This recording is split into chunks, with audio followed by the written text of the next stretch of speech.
Okay, story time. On Wednesday, I'm going to get a story out of my box of Dr. Seuss storybooks. My sister gave this to me as a present, so thank you very much, Ma'am Tracy, for this very nice present. It's coming in handy.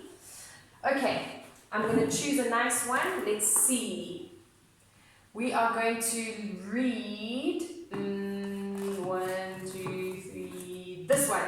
Horton Hears a Who. Horton Hears a Who. I don't know if anyone's read it. Let's read it together. So this is the wonderful Dr. Seuss.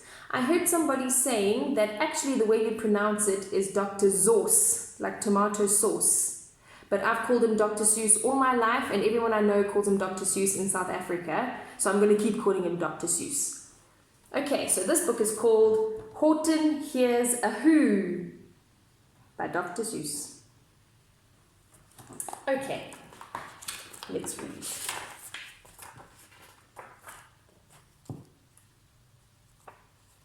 Remember how I told you guys that sometimes authors make their books for somebody, so they dedicate their book to somebody to say that they love them, and they made this book thinking about them especially. This one says, "For my great friend Mitsugi Nakamura of Kyoto, Japan." So that was one of Dr. Seuss's friends. Okay, so he made this book especially for Mitsugi Nakamura of Kyoto, Japan. That's a place. On the 15th of May, in the jungle of Nool, in the heat of the day, in the cool of a pool, he was splashing, enjoying the jungle's great joys, when Horton the elephant heard a small noise.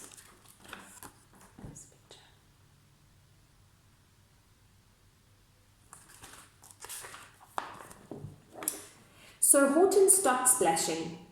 He looked towards the sound. "That's funny," thought Horton. "There's no one around." Then he heard it again, just a very faint yelp, as if some tiny person was calling for help. "I'll help you," said Horton. "But who are you? Where?" He looked and he looked. He could see nothing there but a small speck of dust blowing past through the air. There's Horton looking around. He can hear somebody, but he doesn't know where they are. All he can see is a small speck of dust. "I say," murmured Horton, "I've never heard tell of a small speck of dust that is able to yell. So you know what I think? Why, I think there must be someone on top of that small speck of dust. Some sort of a creature of very small size. Too small to be seen on an elephant's eyes. Seen by an elephant's eyes." He thinks he's actually hearing this little person from the speck of dust. Gosh. Some poor little person who's shaking with fear that he'll blow in the pool. He has no way to steer. I'll just have to save him, because after all, a person's a person, no matter how small. Look, there's the person on the little speck of dust. Shame, imagine how scared he must be.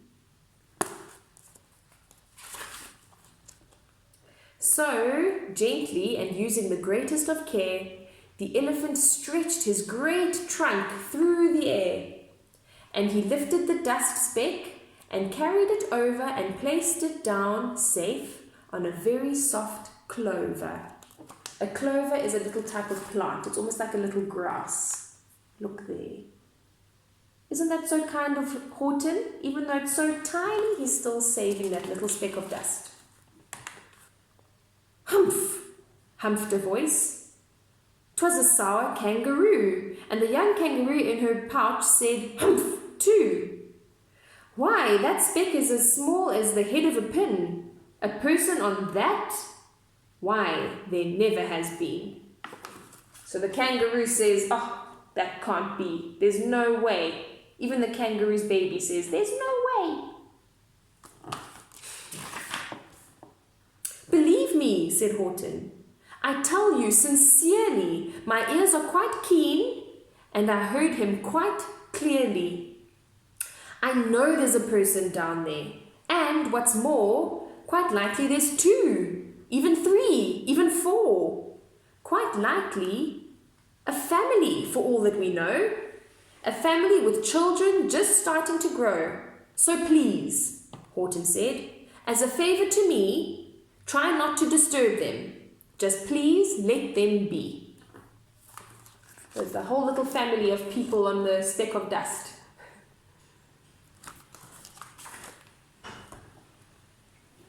Through the high jungle treetops, the news quickly spread. He talks to a dust speck. He's out of his head.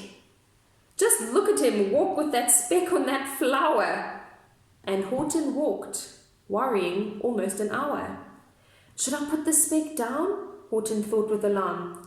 If I do, these small persons may come to great harm. I can't put it down, and I won't. After all, a person's a person, no matter how small. Everybody's laughing at Horton. Look at the monkeys laughing at him.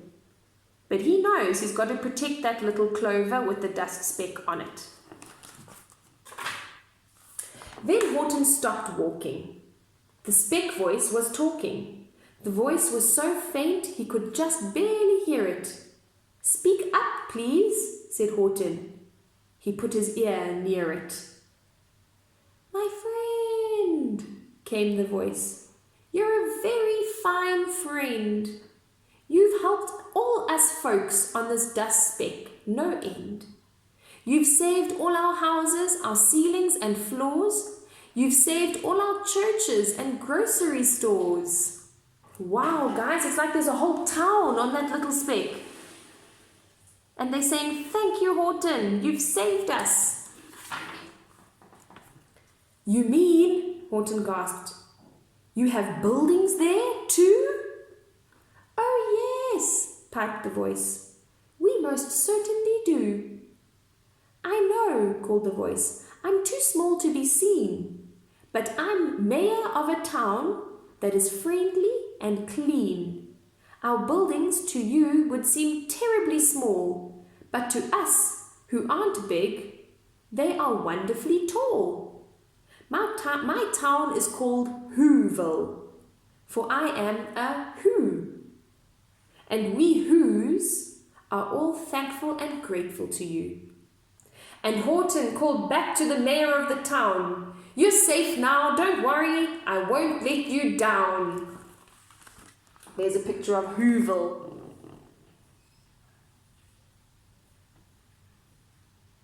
That's so lovely. Okay guys, we're going to stop there for today and we'll carry on with the story tomorrow because I can't make this video too long. So we're going to carry on with the story again tomorrow.